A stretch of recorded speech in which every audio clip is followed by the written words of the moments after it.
دریائے نیل بڑی خاموشی سے بہہ رہا ہے۔ اس وقت آدھی رات گزر چکی ہے۔ قدیم مصر کے گہرے نیلے آسمان پر ستارے سفید موتیوں کی طرح چمک رہے ہیں۔ یہ زمانہ جس کا ہم ذکر کر رہے ہیں آج سے 4,500 سال پہلے کا زمانہ ہے۔ ہماری تہذیب کی تاریخ شروع ہو رہی ہے۔ یہ مصر کے فرعونوں کا زمانہ ہے۔ دریائے نیل کے نیلے پانی میں ستاروں کا عکس جھلملا رہا ہے۔ دریا کے کنارے کھجوروں کے جھنڈ دور تک چلے گئے ہیں۔ کہیں زیتون کے درختوں کے جھاڑ ہیں اور کئی انجیر کے درختوں کے جھنڈ ہیں۔ تھیبس کا شہر سو رہا ہے۔ دن بھر کے تھکے ماندے لوگ اپنے اپنے کچے پکے گھروں میں آرام کر رہے ہیں۔ سنسان گلیوں میں کسی وقت پہرے دار کی آواز گونج جاتی ہے۔ دریائے نیل کے کنارے شہر سے باہر ایک پختہ مکان میں زیتون کے تیل کا لیمپ جل رہا ہے۔ اس لیمپ کی روشنی میں ایک ادھیر عمر کی عورت لکڑی کے صندوق میں سے پتھر ماپنے والا فیتہ تلاش کر رہی ہے۔ 12-14 برس کا ایک نو عمر لڑکا جس کا نام انبر ہے اس کے پاس کھڑا ہے۔ انبر کا باپ وہاں سے 4-5 میل دور صحرا میں ایک احرام میں کام کر رہا ہے۔ انبر کے باپ کا نام رجال ہے۔ وہ احرام بنانے میں ماہر ہے۔ احرام پتھروں کی اس تکونی عمارت کو کہتے ہیں جس میں مرے ہوئے فرعون کی لاش کو دوائیاں لگا کر غلاموں، کنیزوں اور سونے چاندی کے زیوروں کے ساتھ دفن کر دیا جاتا تھا۔ انبر اصل میں اس بوڑھی عورت اور بوڑھے باپ رجال کا بیٹا نہیں ہے۔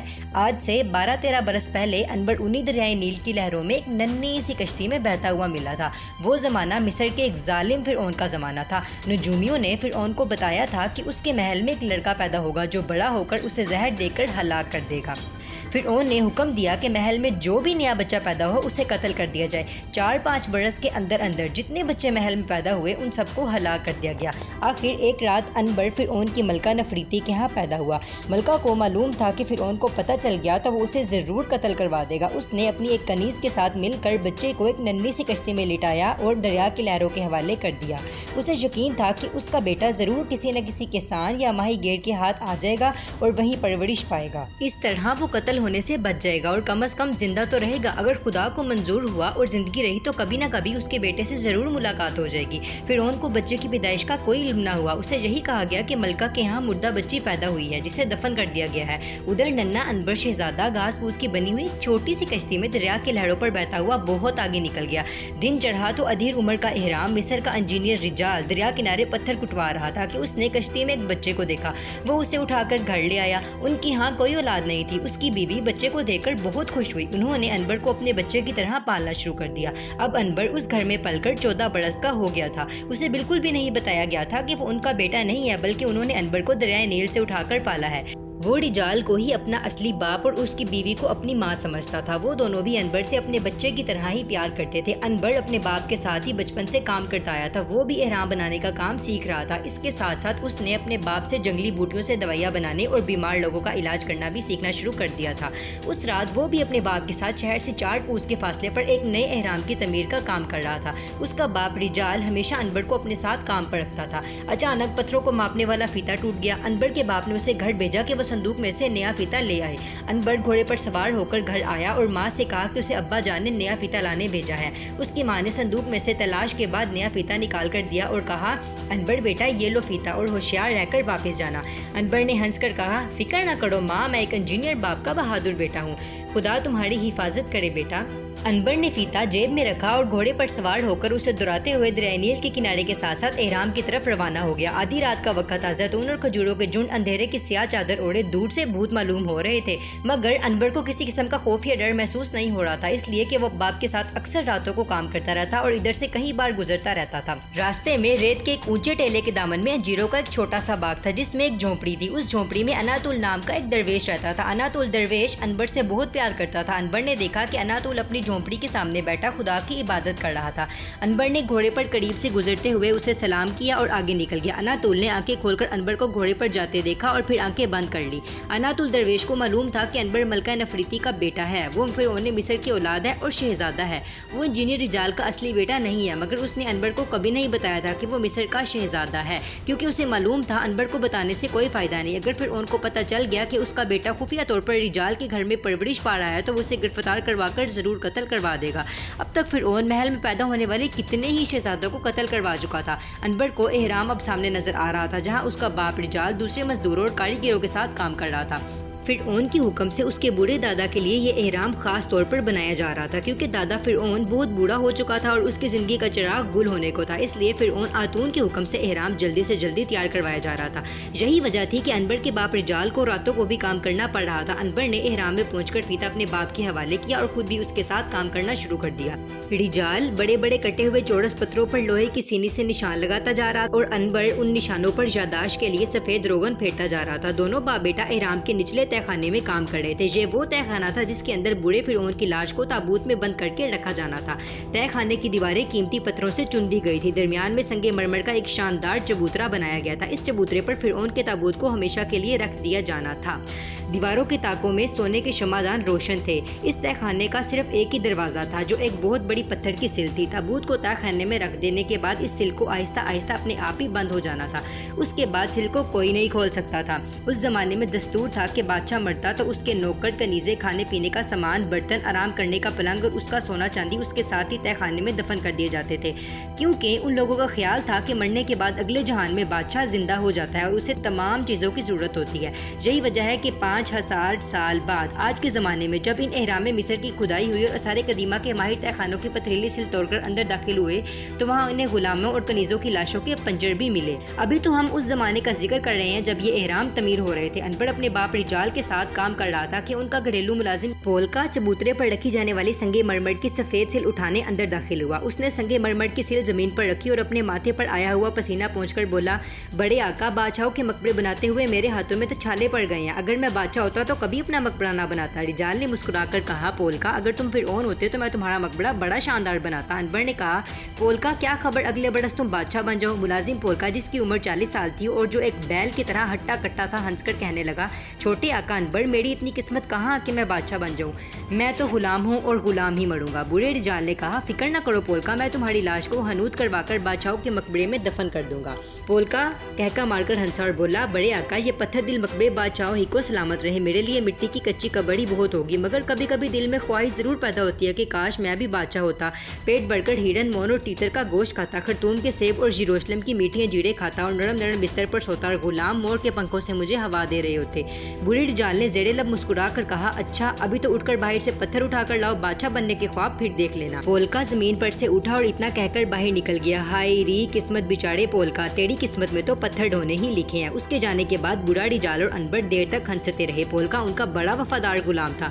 انبر چھوٹا سا تھا جب رجال نے یہ غلام بابل کی منڈی سے خریدا تھا۔ اس زمانے میں بڑے بڑے شہروں میں ہر سال منڈیاں لگا کرتی تھی، جہاں گائے، بھینس اور گھوڑوں کے ساتھ ساتھ غلام بھی بکا کرتے تھے۔ لوگ گھوڑوں اور مویشیوں کے ساتھ ساتھ اپنے پسند کے غلام بھی خرید کر گھروں کو لے جاتے تھے۔ امیر لوگ ان غلاموں سے بڑا سخت کام لیتے تھے۔ وہ دن بھر ان سے کھیتوں میں ہل چلواتے، گوڈی کرواتے، باغوں میں جانوروں کی طرح کام کرواتے اور بہت کم کھانے کو دیتے۔ سخت محنت اور کم خوراک کی وجہ سے غلام بہت جلد بیمار اور کمزور ہو کر مر جاتے۔ امیر لوگ ان کے مرنے کے بعد منڈیوں سے نیا غلام خرید لاتے، مگر بوڑھا رجال پولکا غلام سے بہت اچھا سلوک کرتا تھا۔ وہ جو خود کھاتا وہی اپنے غلام پولکا کو دیتا۔ یہی وجہ تھی کہ پولکا اپنے آقا رجال اور اس کے بیٹے انبر اور اس کی بڑی ماں سے بہت پیار کرتا تھا۔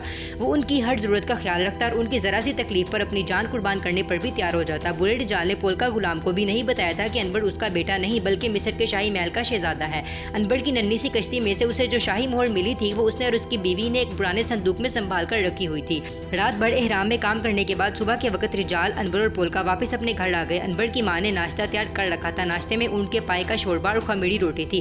سب نے مل کر ناشتہ کیا اور کچھ دیر آرام کرنے کے لیے لیٹ گئے۔ انبر سو کر اٹھا تو دوپہر ہو رہی تھی۔ اس کا باپ رجال اور غلام پولکا ابھی تک سو رہے تھے۔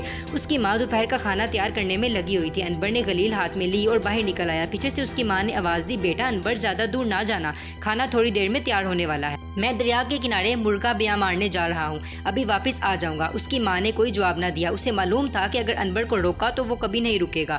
انبر آخر شہزادہ تھا، ضد اور دلیری اس کی فطرت میں کوٹ کوٹ کر بڑھی تھی۔ وہ شکار کا بھی بہت شوقین تھا، گھڑ سواری بھی بہت پسند کرتا تھا، مگر اس وقت وہ پیدل ہی غلیل ہاتھ میں لیے دریائے نیل کے کنارے کنارے چل پڑا۔ موسم بڑا خوشگوار تھا، آسمان پر خلاف معمول ہلکے ہلکے بادل چھا رہے تھے اور ٹھنڈی ہوا چل رہی تھی۔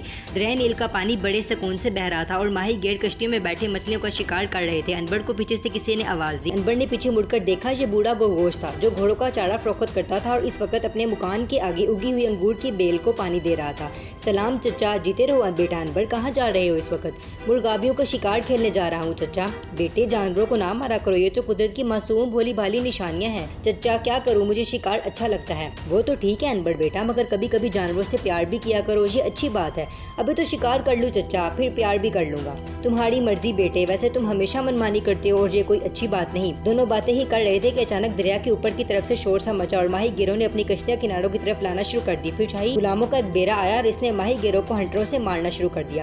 کمینو، بھاگو یہاں سے، تمہیں معلوم نہیں شاہی ملکہ کی سواری آ رہی ہے، بھاگو، دفع ہو جاؤ یہاں سے۔ ماہی گیروں میں افراتفری مچ گئی اور دیکھتے دیکھتے دریائے نیل کی سطح بالکل خالی ہو گئی۔ انبر نے گوگوش سے پوچھا، یہ شاہی سواری کس کی آ رہی ہے؟ میرے خیال میں ملکہ نفریتی کی سواری آ رہی ہے، اندر آ جاؤ انبر، یہاں رکنا ٹھیک نہیں، ابھی شاہی غلام ہنٹر لے کر آ جائیں گے۔ انبر نے ضد کی کہ وہ وہیں کھڑا رہے گا اور دیکھے گا کون غلام اس کو ہاتھ لگاتا ہے، مگر گوگوش اسے کھینچتا ہوا اندر لے گیا اور دروازہ بند کر دیا۔ پاگل ہو گئی ہو تمہیں معلوم نہیں جب ملکہ کی سواری آتی ہے تو دریا پر کوئی چڑیا بھی پر نہیں مار سکتی۔ انبر خاموش اور کھڑکی کے سوراخ میں سے دریا کی طرف دیکھنے لگا۔ تھوڑی دیر میں دریا کے اوپر کی جانب سے ملکہ مصر نفریتی کا شاہی بجرا نمودار ہوا۔ جب وہ گوگوش کے مکان کے قریب سے گزرا تو انبر نے دیکھا کہ سینکڑوں کنیزوں کے جھرمٹ میں مصر کی باوقار ملکہ ایک عالی شان الماری میں بیٹھی ہیں اور کنیزیں مور چیر ہلا رہی ہیں اور بار بار ارد گرد خوشبودار عطر چھڑک رہی ہیں۔ کافی فاصلے پر آگے آگے غلام اور فوج کے سپاہی راستہ صاف کرتے جا رہے ہیں۔ اچانک انبر نے دروازہ کھولا اور دوڑ کر دریائے کنارے جا کھڑا ہوا۔ یہ بڑی جرأت کا کام ہی نہیں بلکہ شاہی سواری کے خلاف ایک بہت بڑا جرم بھی تھا۔ ملکہ نے دیکھا کہ 14 برس کا ایک خوبصورت لڑکا دریا کنارے بڑے شوق سے ملکہ کی سواری کو دریا میں سے گزرتے دیکھ رہا ہے۔ ایک دم فوج کا سپہ سالار آگے بڑھا اور اس نے انبر کو قتل کرنے کے لیے تلوار اٹھائی ہی تھی کہ ملکہ نے اسے ہاتھ اٹھا کر روک دیا۔ لڑکے کو میرے پاس لے آؤ۔ انبر کو ملکہ نفریتی کے حضور پیش کیا گیا۔ انبر اسی ملکہ نفریتی کا بیٹا تھا مگر وہ اس سے بے خبر تھی۔ ماں شاہی ملکہ کے لباس میں تھی اور بیٹا معمولی کپڑوں میں ننگے پاؤں ایک غلیل ہاتھ میں لیے کھڑا تھا۔ لیکن خون آخر خون ہوتا ہے، ماں کی خون نے ایک بار تو جوش مارا۔ وہ ٹکٹکی باندھے انبر کی نیلی آنکھوں اور سیاہ ریشمی بالوں کو دیکھنے لگی، پھر بولی، تم کون ہو؟ انبر نے جھک کر سلام کرتے ہوئے کہا، میں رجال احرام بنانے والے کا بیٹا ہوں ملکہ۔ تم شاہی سواری کو دیکھ کر چھپے کیوں نہیں؟ کیا تمہیں معلوم نہیں تھا کہ ملکہ کی سواری کے وقت جو کوئی باہر ہو اسے قتل کر دیا جاتا ہے؟ مجھے معلوم تھا ملکہ عالیہ، تو پھر تم مکان سے باہر کیوں آ گئی؟ ملکہ عالیہ کی شاہی سواری دیکھنے باہر آ گیا تھا، اور اگر تمہیں سپاہی قتل کر دیتے تو میں ان کا مقابلہ کرتا ملکہ عالیہ۔ یہ ایک دلیرانہ جواب تھا۔ ملکہ کے خون نے ایک بار پھر جوش مارا۔ اس قسم کا جواب مصر کا ایک عام لڑکا ہرگز نہیں دے سکتا تھا۔ ملکہ نفریتی گہری سوچ میں ڈوب گئی۔ اتنے میں سپہ سالار نے جھک کر عرض کی، ملکہ عالیہ، محل میں آپ کا انتظار ہو رہا ہوگا۔ ملکہ مصر جسے خیالات سے چونک اٹھی، ہاں ہاں، شاہی سواری کو چلنے کا حکم دیا جائے۔ پھر وہ انبر کی طرف دیکھ کر بولی، لڑکے تمہارا نام کیا ہے؟ انبر۔ ٹھیک ہے، اب تم جا سکتے ہو۔ انبر نے جھک کر ملکہ کو سلام کیا اور واپس اپنے مکان میں آ گیا۔ شاہی سواری آگے چل پڑی۔ ملکہ نفریتی گہری سوچ میں ڈوبی ہوئی تھی۔ اسے اپنا بیٹا، اپنے جگر کا ٹکڑا یاد آ رہا تھا جس کو اس نے قتل ہونے سے بچانے کے لیے دریائے نیل کی لہروں کے سپرد کر دیا تھا۔ اس کا دل کہہ رہا تھا کہ اس کا بیٹا مرا نہیں بلکہ زندہ ہے، وہ ضرور کسی نہ کسی ماہی گیر کے یہاں پرورش پا رہا ہے۔ ملکہ نے 10 برس تک خفیہ طور پر اپنے بچے کے بارے میں معلومات حاصل کرنے کے لیے بے پناہ کوششیں کی تھی مگر وہ کامیاب نہیں ہوئی تھی۔ انبر کو دیکھ کر اچانک اسے اپنے بچے کا خیال آ گیا تھا۔ وہ سوچنے لگی، کہیں انبر ہی اس کا بیٹا تو نہیں، مگر یہ کیسے ہو سکتا ہے؟ آپ کا کیا خیال ہے کہ کیا مصر کی ملکہ نفریتی اپنے بیٹے انبر کو پہچان لے گی؟ اور اگر وہ اسے پہچان لیتی ہے اور اپنے ساتھ واپس لے کر جاتی ہے تو مصر کا ظالم فرعون اس کے ساتھ کیا سلوک کرے گا؟ ان سب سوالات کے جواب آپ کو اگلی قسط میں ملیں گے۔ تب تک کے لیے میرے چینل کو کر دے سبسکرائب اور بیل آئیکن پہ پریس کر دے تاکہ میری ہر آنے والی ویڈیو آپ تک پہنچ جائے۔ اپنا رکھیے ڈھیر سارا خیال۔ اللہ حافظ۔